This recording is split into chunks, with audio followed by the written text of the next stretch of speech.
Hi there! In this video, I'll give you a quick guide on how you can create a community on Roblox.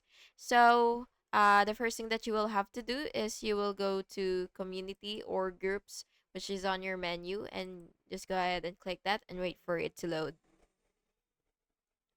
And by the way, you have to make sure that you have enough Robux to actually create a community. And once you see create community here, you will just have to click it and wait for it to load again.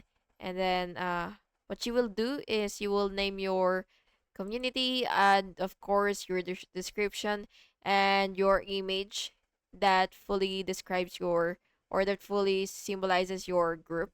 And you can either uh, manual approve your the people that will join your group, or you can just let anyone join your group.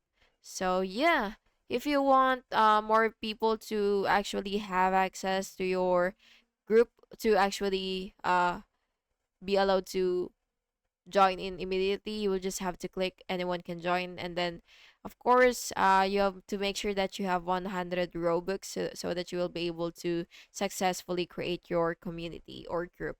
And yeah, that's basically just how you do it, and I hope you found this video helpful.